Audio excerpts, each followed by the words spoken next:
देखिए, एल्डोल संघनन के अंतर्गत अब हम देख रहे हैं क्रॉस एल्डोल संघनन।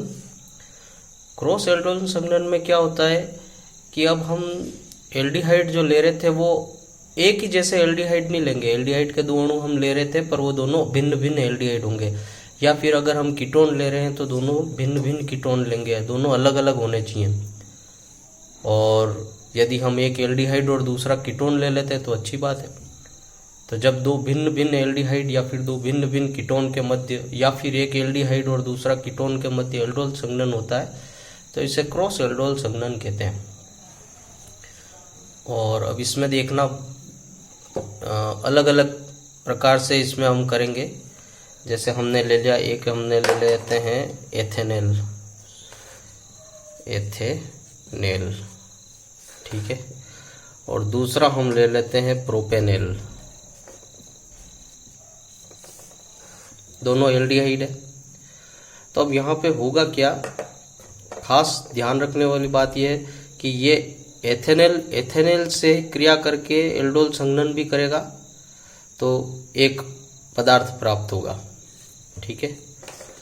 दूसरा ये प्रोपेनेल भी प्रोपेनेल से आपस में क्रिया करेगा और दूसरा पदार्थ बनाएगा, तो दो हो गए। फिर तीसरे में हम देखेंगे कि एथेनेल के पास अल्फा हाइड्रोजन है, प्रोपेनेल के पास भी अल्फा हाइड्रोजन है, दोनों में कार्बोनिल समूह भी है।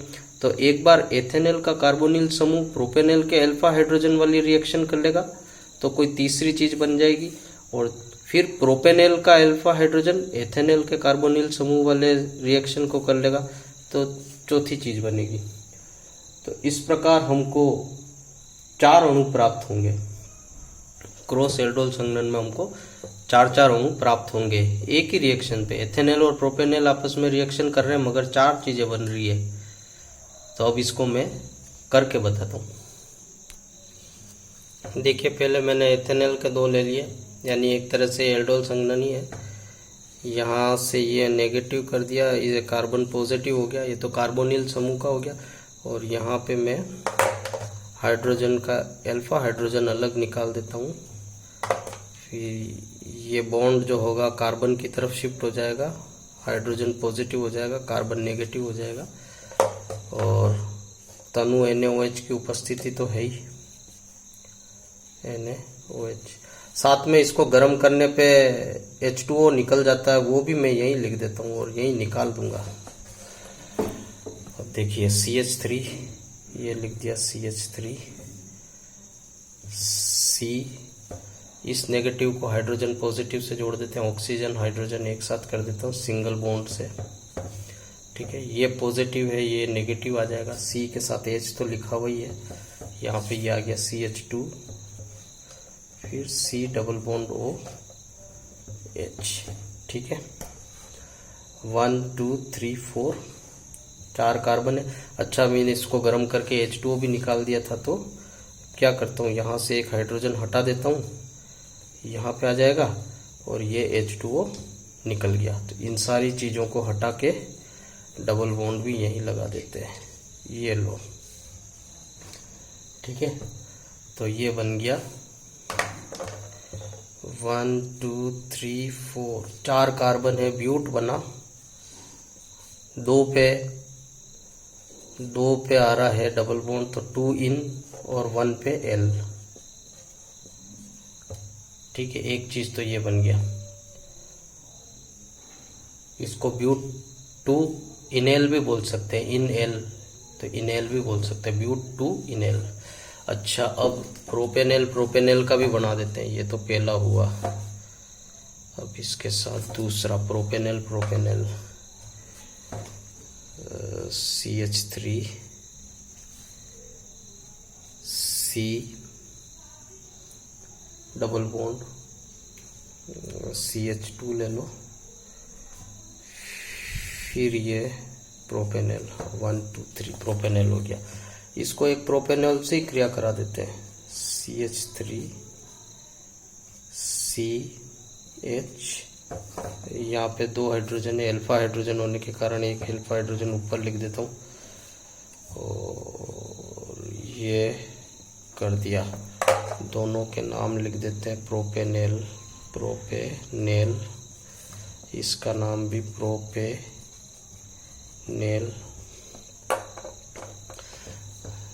ऑक्सीजन को नेगेटिव, एक में ऑक्सीजन नेगेटिव कार्बन पॉजिटिव करो और दूसरे में ये जो अल्फा हाइड्रोजन वाला केस जो आ रहा है कार्बोनिल समूह के जस्ट पास अल्फा कार्बन, तो यहाँ पे हाइड्रोजन जो होगा बॉन्ड के इलेक्ट्रॉन इसको दे के हाइड्रोजन पॉजिटिव हो जाएगा, कार्बन नेगेटिव हो जाएगा। बस इसको मिलाओ, प्लस को माइनस से मिलाओ और तनु NaOH लिख देना। गरम करके माइनस H2O भी यही निकाल देना। CH3 CH2, ये लो CH3 CH2, ये आ गया फंक्शन। C तो पॉजिटिव, सिंगल बॉन्ड O से जोड़ दो ये वाला H ऊपर ही, नीचे पॉजिटिव है, एक हाइड्रोजन तो जुड़ा हुआ ही है। यहाँ से ये नेगेटिव वाला हिस्सा जुड़ेगा तो ये CH आ जाएगा और इस C के साथ ये CH3 और जुड़ा हुआ था तो इसको नीचे जोड़ देता हूँ CH3, और आगे का ये ऐसा का ऐसे ही C डबल बॉन्ड O और H ऐसा का ऐसा लिख दिया। अब अपन क्या करते हैं, क्योंकि हमने यहाँ पे गर्म करके H2O निकाल रखा है संघनन है, तो इस हाइड्रोजन को हटा के ऊपर करा और फिर ये H2O निकल गया है ना। तो ये H2O निकल जाने की वजह से दो बॉन्ड टूटे, एक डबल बॉन्ड लग गया। इसका नामकरण कर दो। ये 5 कार्बन है जिसमें 2 नंबर के कार्बन पे डबल बॉन्ड आ रहा है और 2 नंबर पे मेथिल भी आ रहा है, तो 2 मेथिल 2 इन, ठीक है, और 5 कार्बन है, पेंट 1L, ये इसका नाम हो जाएगा।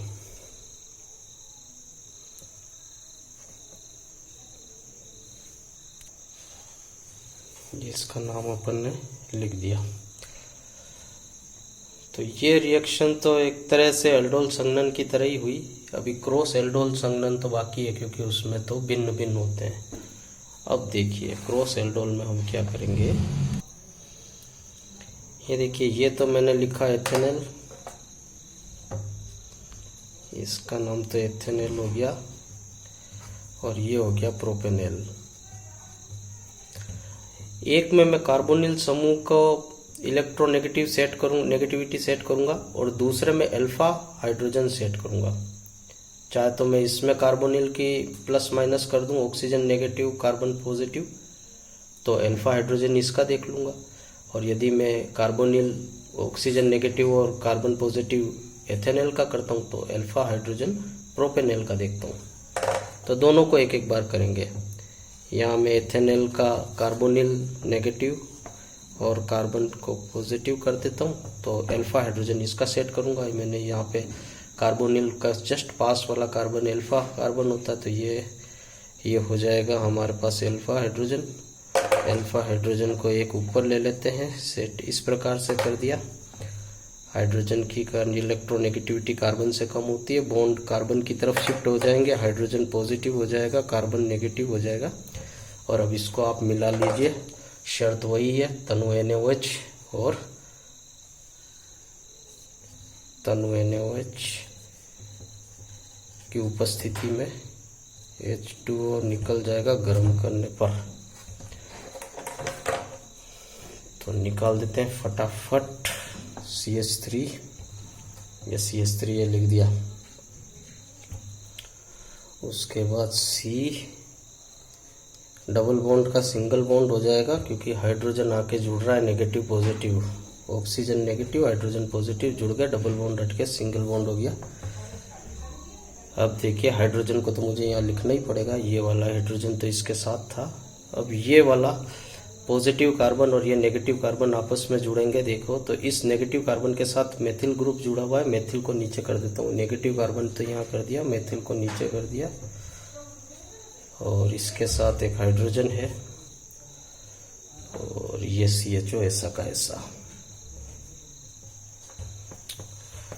अब इसको ध्यान से देखो, क्योंकि यहाँ पे मैंने गर्म करके H2O भी निकाल दिया है, तो ये इस H को मैं ऊपर लिख देता तो H2O निकल जाता, H और OH H2O होके निकल गए। तो जब ये निकल जाएंगे तो ये दो बॉन्ड टूट जाएंगे, दो बॉन्ड टूटेंगे तो एक डबल बॉन्ड बन जाएगा। ठीक है, अब इसका नाम लिख देते हैं फटाफट। इसका नाम होगा 2 मेथिल, 2 पे मेथिल आ रहा है, 4 कार्बन है ब्यूट हो गया, 2 पे डबल बॉन्ड लग रहा है तो 2 पे इन हो गया और 1 पे एल, क्योंकि एल्डिहाइड 1 पे। 2 methyl but 2 en 1 al, 2 en 1 al को इनेल भी बोल सकते हैं, 2 इन एल। तो ये तो हमने देखा जब कार्बोनिल समूह हमने एथेनॉल का लिया था और अल्फा हाइड्रोजन हमने प्रोपेनॉल का लिया। अब इसका उल्टा कर देते हैं। अब हम क्या करते हैं, इसको भी ध्यान से देखो।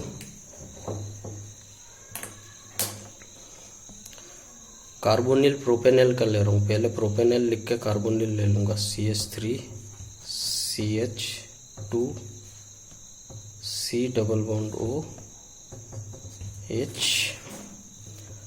प्रोपेनॉल हो गया।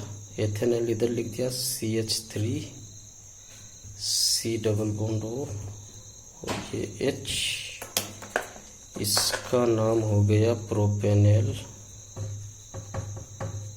प्रोपेनॉल, और इसका नाम हो गया एथेनॉल। यहाँ पे हम कार्बोनिल प्रोपेनॉल से ले रहे हैं तो देखो ऑक्सीजन की नेगेटिविटी ज़्यादा होती है, बॉन्ड के इलेक्ट्रॉन्स को अपनी तरफ खींच लेगा, खुद नेगेटिव हो जाएगा, कार्बन पॉजिटिव हो जाएगा। एथेनॉल में हमको ये काम नहीं करना है क्योंकि ये हम यहाँ पे कर चुके हैं एथेनॉल के लिए। तो अब हम प्रोपेनॉल के लिए कार्बोनिल का ऑक्सीजन कार्बन को नेगेटिव पॉजिटिव कर दिया, एथेनॉल में हम ले लेंगे अल्फा हाइड्रोजन। तो ये 3 थे तो मैं 2 अल्फा हाइड्रोजन तो यहीं रखता हूँ, 1 अल्फा हाइड्रोजन को ऊपर कर देता हूँ। ठीक है, अल्फा हाइड्रोजन जो होगा वो कार्बोनिल समूह के -I प्रभाव के कारण कमज़ोर हो जाएगा, बॉन्ड कार्बन की तरफ शिफ्ट हो जाएंगे, हाइड्रोजन प्रोटॉन बन के H+ बन के निकल जाएगा, कार्बन नेगेटिव हो जाएगा। ये कार्ब ऋणायन जो बना है ये अनुनाद में भाग लेने के कारण स्थायी हो जाएगा, इसलिए ये अल्फा हाइड्रोजन जो होता है वो अम्लीय होता है। आगे देखते हैं, तनु NaOH और H2O निकाल देते हैं यहीं पे गर्म करके। क्या बना, CH3 CH3 CH2 CH3 CH2, ये तो ऐसा का ऐसा ही लिख दिया।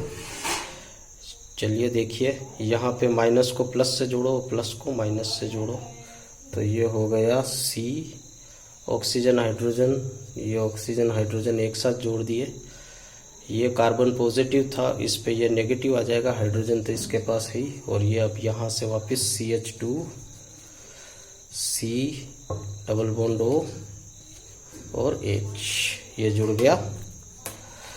और हमने यहाँ पे गर्म करके H2O पहले ही निकाल रखा था, इस वजह से हम क्या करते हैं कि ये जो अल्फा हाइड्रोजन है यहाँ से इस 2 को 1 कर देते हैं तो H2O निकल जाएगा। ये H2O निकल गया, 2 सिग्मा बॉन्ड टूट गए, एक पाई बॉन्ड बन गया। और अब इसका नाम कर देते हैं, नामकरण। देखिए इसका नाम 5 कार्बन हो रहे, 1 2 3 4 5, 2 पे डबल बॉन्ड आ रहा है तो 2 पे इन आ गया और 1 पे एल्डिहाइड है तो पेंट टू इनेल भी लिख सकते हैं, पेंट टू इनेल भी नाम इसका ये होगा। और ऐसे नहीं लिखें तो पेंट टू पे इन और 1 पे एल, ऐसे भी नाम लिख सकते हैं। तो अपन बात कर रहे थे क्रॉस एल्डोल संघनन की, उसमें हमने देखा जब 2 भिन्न भिन्न एल्डिहाइड या भिन्न भिन्न कीटोन या फिर एक एल्डिहाइड और दूसरा कीटोन आपस में एल्डोल संघनन करते हैं तो इसे क्रॉस एल्डोल संघनन कहते हैं। हमने एग्जाम्पल एक एथेनॉल और एक प्रोपेनॉल का लिया और इनको आपस में रिएक्शन करी तो क्या हुआ, एथेनॉल ने एथेनॉल के साथ रिएक्शन करी एक बार, प्रोपेनॉल ने प्रोपेनॉल के साथ की तो हमको 2 उत्पाद मिले। एथेनॉल एथेनॉल का उत्पाद ये मिला ब्यूट 2 इन 1 एल, यानी कि but 2 en al. Propanol propanol की आपस में हुई तो 2 मेथिल पेंट 2 इन एल, ये भी प्राप्त हुआ, 2 मेथिल 2 इन पेंट 1 एल। तो एक ये प्राप्त हुआ, दूसरा ये प्राप्त हुआ। तीसरा अब हम एथेनॉल को प्रोपेनॉल से कराते हैं तो 2 मेथिल ब्यूट 2 इनएल प्राप्त हुआ, तीसरा ये प्राप्त हुआ। और चौथा प्रोपेनल को एथेनॉल से कराते हैं तो पेंट 2 इनएल यानी पेंट 2 इन 1L। तो ये चारों उत्पाद हमें प्राप्त हुए। तो ये चारों उत्पाद प्राप्त होंगे, इससे हम क्रॉस एल्डोल संघनन कहते हैं। ऐसा नहीं कि मैंने 4 अलग अलग उदाहरण लिख दिए, चारों एक ही है। ठीक है, इसका स्क्रीनशॉट भेजता हूँ। धन्यवाद।